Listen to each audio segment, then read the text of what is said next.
Have you ever stopped to wonder whether your productive life is actually real or just convincing? Because there's an uncomfortable truth almost no one likes to admit. These days, looking busy has become more important than actually moving forward financially. And it feels normal, everyone applauds it, but it isn't. We're living in a time where the image of productivity has turned into a new kind of status. It's no longer about who has money, stability, or financial freedom. It's about who looks like they're always in motion, a packed schedule, an expensive coffee in hand, a laptop open anywhere, late-night work stories, meetings, quick trips, quotes about focus and discipline. All of it creates the feeling of progress. But almost no one stops to ask whether that movement is actually taking them somewhere real. And this is where the game starts to shift. Because when you look more closely, you realize that many extremely productive people are living on the financial edge, anxious, improvising decisions, putting out fires every single month. It sounds contradictory, but it isn't. Instagram created an aesthetic where working a lot became synonymous with success, even when the financial results don't follow. Productivity became performance. Financial life became a storyline. Almost no one notices this point. Being busy doesn't mean you're building wealth. Very often, it just means you're reacting to outside expectations, to quiet comparisons, to a visual standard. That dictates what a successful life is supposed to look like. And without realizing it, money stops being a tool for building and starts becoming fuel for the image. Spending that seems harmless. Fast decisions, choices made more to sustain appearances than to strengthen a solid financial foundation. Have you felt this before? That strange sense of always doing something, always rushing, always fixing things. Yet when the month ends, real financial progress never shows up. This doesn't happen because of a lack of effort. It happens because effort and direction are not the same thing, and that confusion is one of the most common traps in behavioral financial psychology today. What's most interesting is that this staged productive life doesn't come from conscious lying, it comes from repetition. You see it, you absorb it, you normalize it. You start to believe that overworking is a sign of maturity, that spending a bit more is just part of the lifestyle, that you'll fix it later. But meanwhile, anxiety grows, financial control weakens, and the feeling of always being behind becomes permanent. If this sounds familiar, stay with me, because what you're about to realize may surprise you. There's a massive difference between building wealth and maintaining an image of progress, and that difference doesn't show up in your feed, doesn't earn likes, and is almost never celebrated. But once you see it clearly, it changes everything. Maybe the most important question isn't how much you work or how productive you look, but whether all this movement is actually taking you where you think it is. And when that realization starts to sink in, it's common to feel a quiet discomfort. Not because anyone directly misled you, but because you begin to see that maybe you learned to measure your life by the wrong signals, by how busy you look, by how full your routine seems, by how much effort your image appears to show. That unsettles us because it touches something deeply personal. No one wants to feel like they've been putting in effort for nothing. No one wants to realize they've spent too much time running in circles. If at any point in this conversation you recognized yourself, even just a little, it might be worth pausing and naming that. Sometimes writing in the comments what resonated most with you helps organize thoughts we usually push off until later. And when someone does that, someone else reads it and realizes they're not alone in this confusion between productivity, money, and expectation. That's how this space starts to take on real meaning. In the same way, liking the video isn't just an automatic gesture. It's a quiet way of saying that this kind of conversation needs to keep showing up, that talking about money without glamour, without performance, and without shame also matters. It helps this content reach people who are living under the exact same pressure, but haven't been able to put it into words yet. And if this kind of reflection makes sense to you, subscribing to the channel becomes almost an unspoken agreement to keep looking at these invisible decisions with more clarity, without rushing and without pretending. Because the goal here was never to offer ready-made formulas, but to create a space where we can better see what's actually behind what feels normal. From here on, what becomes truly interesting is understanding how this logic of staged productivity started to blend with consumption, identity, and comparison, and why, without realizing it, so many people began spending not to live better, but to sustain a version of themselves that always needs to stay on display. Now I want to go even deeper into this, because there's a layer almost no one likes to face. Instagram doesn't record people's financial lives. It builds a stage, and on that stage, almost everything that looks spontaneous is actually carefully selected. Clothes aren't there just to be worn. They're there to communicate. Restaurants aren't just places to eat. They're settings. Trips aren't rest. They're social proof. Even the productive routine, the coffee, the open laptop, the headphones on, becomes part of the costume. That may sound exaggerated, but it isn't. That's how the logic works. The problem is that when life turns into performance, money changes roles. It stops being a tool to support real choices and becomes fuel for the image. What matters is no longer whether a decision makes sense in the long run. What matters is whether it stays consistent with the story being told. And almost no one notices the moment they cross that line, because everything is presented as normal, deserved, just part of the lifestyle. But behind that aesthetic, there's a hidden truth. Many of these choices don't generate financial return, don't build security, and don't increase freedom. They simply keep the story standing. That's where the tension starts to grow, because without realizing it, people begin spending just to avoid breaking character. Upgrading a phone not because the old one no longer works, but because it no longer fits the image. Going to certain places not out of enjoyment, but to reinforce a sense of belonging. Working from Instagrammable spaces not for real productivity, but because it signals movement. Consumption stops serving needs and starts sustaining identity. And that drains money, energy, and clarity. Almost no one notices the impact this has on mindset. The constant feeling of being behind, of never doing enough, of needing to keep up with a pace that was never consciously chosen. Comparison becomes a permanent background noise. Even when no one is watching, the mind keeps operating as if it is. And at that point, financial life no longer responds to internal priorities but to external expectations. Decisions start being made to avoid social discomfort, not to build something solid. What's most subtle and most dangerous is that this performance gets rewarded. Likes, comments, validation. All of it creates a momentary relief that masks the imbalance. It feels like it's working. It feels justified. But behind the scenes, the numbers don't add up. Anxiety increases, the margin for error shrinks, and any unexpected expense becomes a threat.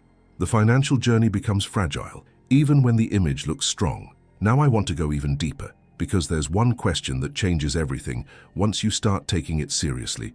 If no one were watching, would you make the exact same choices? That question reveals a lot. It shows whether spending is a decision or a reaction, whether productivity is construction or performance, whether money is serving your life or your image. And once that question starts echoing, many things that once felt normal begin to lose their meaning. Maybe the discomfort that shows up here isn't a problem, but a signal, an invitation to separate what's necessary from what's costume, to look more honestly at your own decisions and understand that financial success is rarely loud, visible, or impressive to others. It happens quietly, off stage, while most people are too busy trying to look like they're doing well.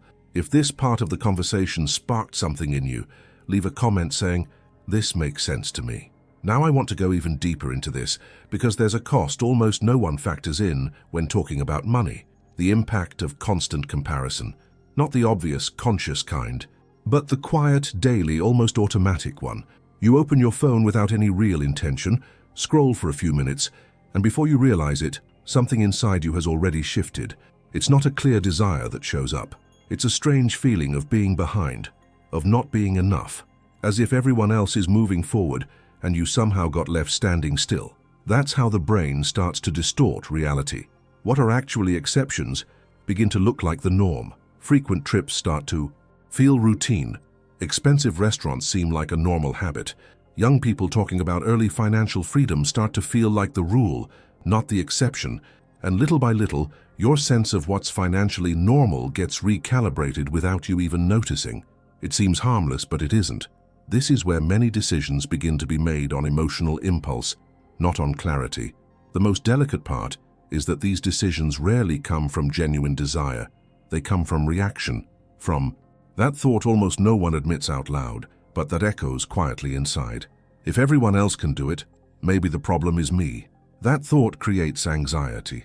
Anxiety looks for relief, and relief often comes in the form of spending, a choice that promises to restore a sense of belonging, control, or progress, even if only temporarily. The hidden truth is that comparison doesn't push you forward. It pushes you out of your own rhythm. You start ignoring context, life stage, and what's happening behind the scenes. You begin making decisions that don't align with your journey just to avoid feeling behind, and that slowly corrodes financial mindset from the inside out. Because instead of building based on your own criteria, you start adjusting your choices to other people's measuring stick. This is the kind of impact that doesn't show up on your bank statement right away, but it accumulates. Guilt after spending, shame for not keeping up, fear of admitting that something doesn't make sense, and the less this gets talked about, the heavier it becomes. Comparison creates a constant pressure to perform success, while internally the sense of fragility keeps growing. It's a quiet conflict between what's shown and what's actually lived. Now I want to go even deeper, because something important changes when you realize the issue isn't spending, it's reactive spending, reacting to the feed, to someone else's pace, to the narrative that there's a single right and fast path you're supposed to be following. When you see this clearly, something shifts. You begin to realize that many decisions didn't fail because of a lack of discipline, but because of too much comparison. Maybe the biggest revelation here is understanding that the financial freedom so often displayed on screens rarely comes from urgency or emotional reaction. It's built through quiet, repeated decisions, often boring ones, made far away from other people's eyes. And as long as comparison keeps defining what feels normal, the game stays uneven. Now I want to go even deeper into this because there's a belief that needs to be carefully dismantled, the idea that visible discipline equals real financial progress. The Instagram productive life looks organized, focused, efficient, rigid schedules, packed routines, public goals, consistency on display. But in practice, this kind of productivity often takes away the very things that matter most for building wealth: quality time, deep focus, and well-directed capital. What almost no one shows is the cost of being constantly available, constantly active, constantly performing movement. Attention gets fragmented, decisions become shallow, and money starts being used to keep the machine running, not to create long-term impact. Truly transformative investments tend to be boring, quiet, repetitive. They don't make good stories.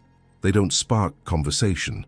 They don't look like life happening. They require patience, consistency, and, most importantly, the ability to say no to anything that only delivers momentary validation. This is where perspective shifts. Many people believe they're being responsible because they're busy all the time, when in reality they're simply too busy to think. Thinking is uncomfortable because it forces you to face invisible choices. It forces you to accept that some decisions have to be made without applause, without external confirmation, without an immediate sense of progress. Real wealth is built behind the scenes while the stage is empty. There's a hidden truth in all of this. Looking disciplined can actually sabotage the future when that discipline is used to support appearance rather than direction. A packed routine becomes an excuse not to review decisions. Constant productivity becomes a way to avoid difficult conversations with your own money. And the result is a long, exhausting journey that looks correct on the outside, but fragile on the inside. Now I want to go even deeper, because when you start seeing this clearly, something interesting happens. A quiet sense of relief appears, the realization that maybe you're not behind just because you're not living that intense, visible life, that maybe the real path is simpler, more discreet, and far less interesting to other people. Those who build wealth rarely look impressive day to day, and those who look impressive day to day are often financially stretched thin. This shift in mindset is a small internal transformation. You begin to value choices that don't show up, routines without glamour, decisions that don't ask for approval. You start to understand that saying no to certain expenses isn't loss, it's strategy. That silence can be progress, that the absence of visible movement can hide deep decisions being made. And the more you observe, the clearer it becomes. Real productivity doesn't shout. It accumulates. It respects rhythm, context, and life stage. It doesn't try to convince anyone. It simply works. And it's exactly this difference that starts separating those who look like they're doing well from those who are actually building something solid, step by step, away from the constant gaze. Now I want to go even deeper into this, because there's a question that runs through everything we've talked about so far and completely shifts the axis of the conversation. If no one were watching, if there were no feed, no stories, no likes, no comparisons, and no external expectations, would you make the exact same financial choices? That question isn't comfortable, and maybe that's exactly why it's so revealing. When the external gaze disappears, many decisions start to lose their meaning. Expenses that once felt normal begin to feel strange. Routines that seemed necessary start to feel excessive. Certain goals lose their appeal. Others, the ones that never got much attention, begin to come into focus. It's in this silence that the hidden truth tends to surface, not as judgment but as clarity. The realization that much of what we do with money doesn't come from a conscious plan, but from the need to sustain a narrative. That discomfort isn't a sign of failure, it's a sign of transformation. Because financial maturity rarely begins with spreadsheets or numbers, it begins with honesty, with the courage to admit that some choices were made to preserve belonging, not to build stability. And once that realization lands, something shifts in mindset. You start to see that the next major decision isn't financial, it's internal. Behind the scenes of real life, no one applauds when you choose to spend less, invest in something without glamour, or simply refuse to keep up with a pace that doesn't make sense for your journey. These choices don't generate external validation. They generate impact over time, and that requires a deep shift in identity. It means stopping the question, how does this look? And starting to ask, what does this build? Now I want to go even deeper because separating money from external validation isn't simple.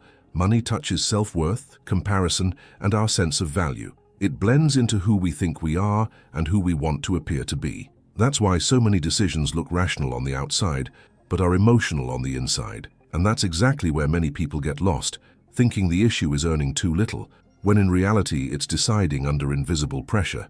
When you start observing yourself more carefully, you realize that true freedom isn't about keeping up with standards. It's about creating your own criteria, about understanding that not every choice needs to be displayed, justified, or understood by others, that some of the most important decisions happen quietly, off stage, while no one is paying attention. Maybe the question that keeps echoing isn't about how much you earn or invest, but about who's actually in control of your decisions, the feed or you, comparison or context, image or real life. This question doesn't close the conversation, it opens it, because from here on the path stops being about doing more and starts being about acting with more awareness. If you stayed until the end, it's because this conversation touched something real. It wasn't just about money, productivity, or social media. It was about choices, about awareness, about noticing things that usually get overlooked in the middle of constant motion.